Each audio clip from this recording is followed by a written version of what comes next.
Hey gang, AV here, and welcome to my review of the Joy Toy Crossfire Fox Hunter Figure A. This is the shipping box, or the outer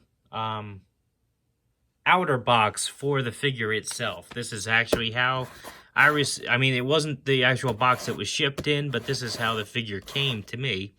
Was in this box. It's the A version, so I'm not sure why it has a D there, but this is how I got it. And then you open this up. This is the outer box, and then you have the inner box on the inside. So this is the inner box, the actual figure's packaging. I cannot read the Asian text on there, so please forgive me. If you can, feel free to pause the video and read it yourself. There is a QR code here, so feel free to use that if you wish. There is other text on the side here, which I cannot read. Alright, here is the top of the box, which basically says Crossfire, I assume. There's the bottom. And let's open the box up. As you can see, the packaging on this figure is very nice. She comes with this little insert here. It's got a number 1. It's got a whole bunch of more other text that I cannot read. So feel free to pause the video and read it yourself if you can. And then on the other side, you get a product shot of the figure and her contents. So anyway, let's see the figure itself. As you can see, we've opened the box up. We still can't see the figure. The reason why is because she is in styrofoam. So you have a little top layer of styrofoam there. Figure is in there. So let's take her out.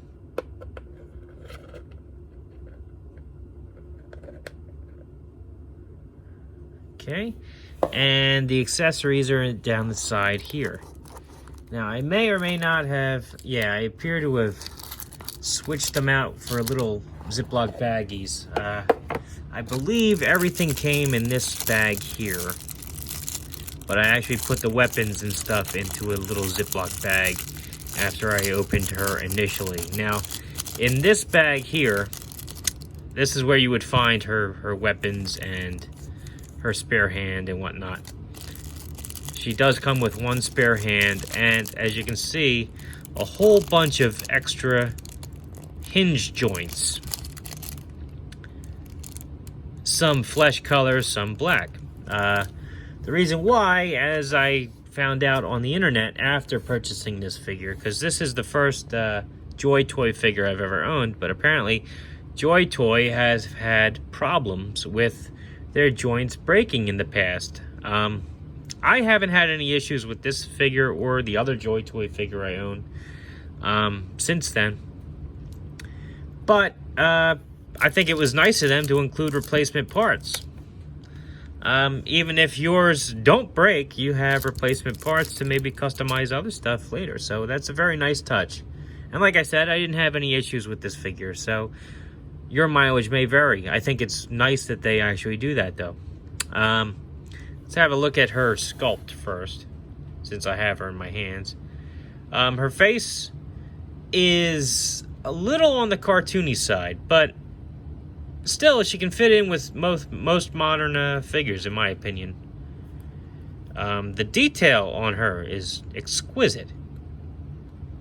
I mean, very, very, very nice. Right down to the logos on her equipment. Laces on her boots. Good stuff.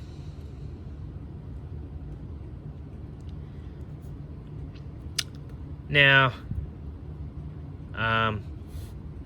whatchamacallit? Let me talk about her accessories first. Lost my train of thought there for a minute, gang. Sorry about that. Let's open this up. Like I said, they don't come in this particular Ziploc bag. I did that after the fact. But anyway, she comes with a rifle, which she can hold with both hands. I've tried, and I will pose her with near the end of the video. It's got some nice molded detail on it. No paint on it, though, but still nice.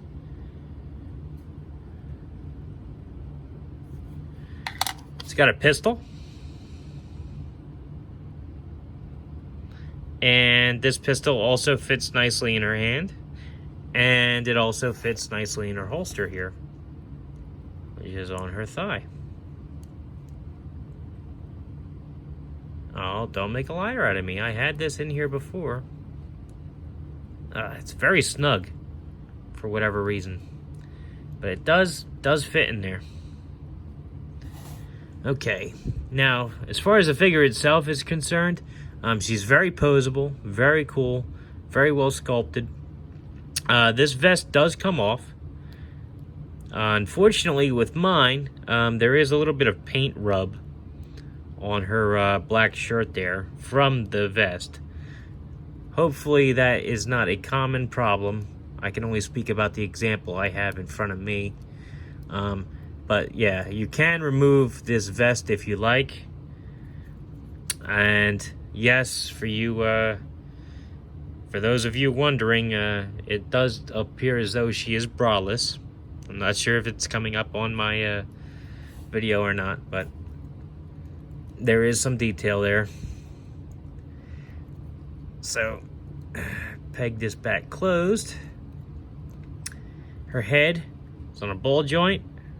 Good range of motion there, and it appears to be a two-part neck. If you pop that off, she has her neck and a ball joint at the top of her neck too, so you can really get a lot of character out of her head movement there.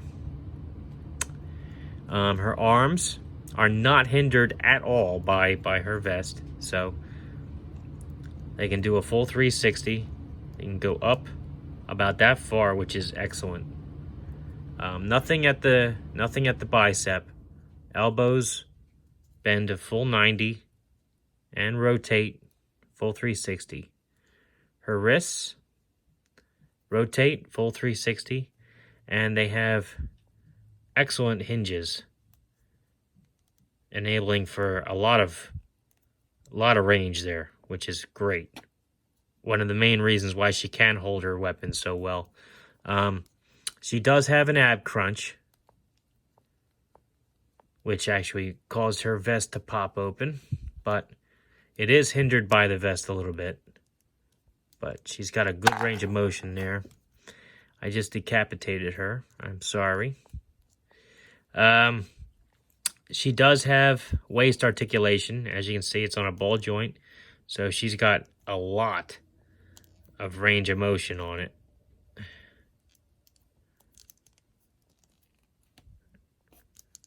Excellent. Hips. Do the splits about like that. She can do the can about that far. Knees, double jointed. And she can bring that heel back all the way back to her rear end. Awesome. Her ankles, if you just noticed, the tops of her boots actually slide over her legs. So you can free it up a little bit. She can pivot her ankle back, forward.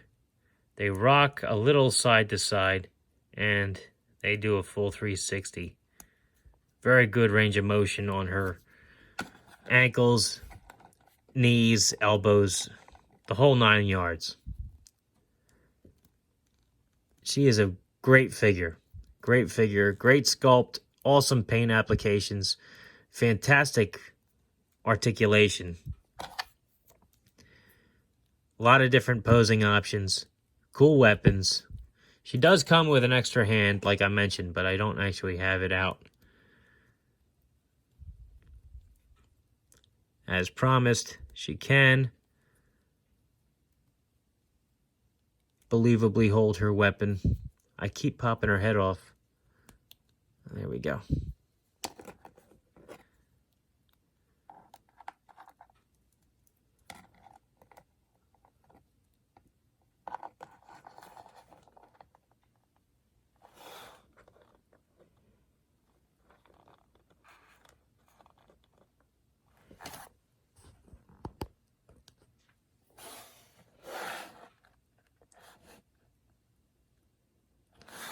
Nice figure.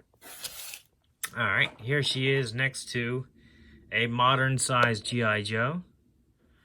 So as you can see, she fits right in with that scale. Here she is next to a vintage G.I. Joe. Ever so slightly taller. So technically she could fit in with that as well. Here she is next to a Boss Fight Studio irradiated zombie. Just because, again, I still have them out from a previous video. Very cool figure. Very cool figure. She is 1/18 scale. I'm very happy with her. I have no complaints at all. Even though there is a little bit of paint rub, it's just flat black. So I can touch that up, no problem. No issues with her joints at all. She has very nice painted details. She's easy to disassemble, so, I mean, if I wanted to customize her, I could. If I do have an issue with any of her joints, I have plenty of replacements. Frankly, Joy Toy knocked it out of the park when they made this figure. I'm very happy, very happy. Don't have a bad thing to say. So, anyway, this has been AV. This is my review of the Joy Toy Crossfire Fox Hunter A figure. And if you like this video, check out my channel. If you like what you see there, then please subscribe. As always, thanks for watching.